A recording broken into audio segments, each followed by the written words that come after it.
প্রথম আসা কক্সবাজারে, অনেক মজা লাগতেছে, অনেক এনজয় করতেছি, অনেক মানুষের ভিড়ে অনেক ভালো লাগতেছে। আর মানুষ একটু বেশি, ভালো লাগছে অনেক বেশি। কক্সবাজার আসাই তো হচ্ছে সমুদ্রের কারণে, তো এসেছি সমুদ্র দেখছি সমুদ্রে বেশি ভালো লাগছে, সমুদ্রই দেখবো। খুব ভালো লাগছে, যেহেতু ঈদের ছুটি, এমনিতেই নর্মালি ছুটি পাওয়া হয় না, আর এবার ঈদের যেহেতু ছুটিটা অনেক বেশি, 10 দিন ছুটি, তাই এবার অনেক বেশি পর্যটক। তো যেহেতু আমরা প্রকৃতিপ্রেমী, ভ্রমণ পিপাসু, তো সেই ক্ষেত্রে অনেক পর্যটক থাকা সত্ত্বেও খুব ভালো লাগছে। আর অনেক বেশি মানুষজন বা সব কিছু মিলে এমনিতে নিরাপত্তাও অনেক ভালো, তো আমরা অনেক এনজয় করতেছি। আর কক্সবাজারে আসলে সবসময় ভালো লাগে, সো সেক্ষেত্রে আমরা অনেক আনন্দ করতেছি, অনেক ভালো লাগছে আর কি। আমার তো খুব ভালো লাগতেছে, ঈদের ছুটি পাইছি, এর জন্য ছুটি কাটানোর জন্য এখানে আসছি, খুব ভালো লাগতেছে। এই তো এত লোকজন ভাবতেই পারিনি এত লোক আসবে, আমরা ভাবছিলাম ফাঁকা হবে, এত লোকজন থেকে আরো বেশি মজা লাগতেছে। ঈদের পরের দিন আসলাম, ঈদের ছুটিতে। তো আমার বাবার হচ্ছে আরিশ ইব্রাহিম, ওর এটা দ্বিতীয়বার আসা, 3 মাস বয়সে ওকে আরেকবার নিয়ে আসছি। তো আসি সমুদ্রে, আমরা ওর সমুদ্রের মতো বিশালতার মতো মনটাও যেন ওরকম সুন্দর হয় থাকে, সেজন্য আসলে ভালো লাগতেছে। আমার কাছে অনেক ভালো লাগতেছে, আমি কল্পনাও করতে পারি না যে না আসার পরে এত মানুষ দেখবো, এত আনন্দ পাবো। আসলে আমরা সমুদ্রে কক্সবাজারে বেশ কয়েকবার এসেছি। আসলে এটা এমন একটি স্থান যেখানে বারবার আসলেও মনে হয় যেন বারবারই আসি। তো এবার একটু ছুটি বেশি পাওয়াতে আমরা গ্রামের বাড়িতে বাবা মার সঙ্গে ঈদ করেছি, সেটা শেষ করে আবার কক্সবাজারেও এসেছি।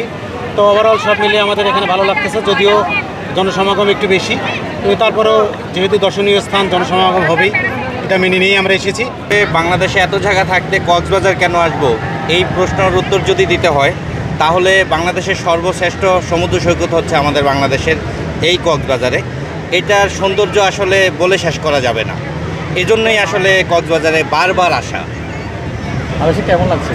অনেক ভালো লাগছে, দীর্ঘ লম্বা একটা ছুটি, এজন্য এখানে আসা। যাই হোক, খুবই ভালো লাগছে, তবে লোকের সমাগম অনেকটাই বেশি, এটা দেখে আরও বেশি ভালো লাগছে। সিকিউরিটি কেমন আছে? আলহামদুলিল্লাহ সব দিক থেকে অনেক ভালো, অনেক ভালো। ঠিক আছে, অত্যন্ত ভালো লাগছে, কারণ আমি একজন প্রবাসী।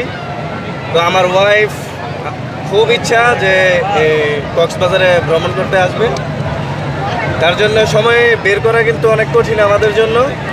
অনেক অনেক বছর পর আমি দেশের বাইরে থেকে আসলাম, এই জায়গায় এসে এত মানুষ দেখে আমার কাছে অত্যন্ত ভালো লাগতেছে। আমার বাচ্চা পোলাপান এই যে দেখেন কত খুশি, আমার এই বড় ছেলে ও অনেক খুশি। ছুটি পাইছি, একটা অনেক বড় একটা ছুটি পাইছি, এর জন্য আসছি, ফ্যামিলি সব ভালোই লাগছে। একটু রাশ, তারপরেও মনে করেন ভালোই লাগছে।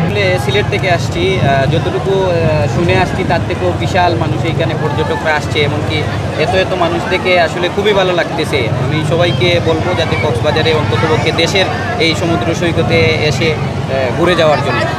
আজকে সকাল থেকেই এখন পর্যন্ত প্রায় 1.5 থেকে 2 লাখ লোকের সমাগম হবে। তো সেক্ষেত্রে আমরা বিচের নিচে উপরে সর্বাধিক নিরাপত্তায় আমরা নিয়োজিত আছি।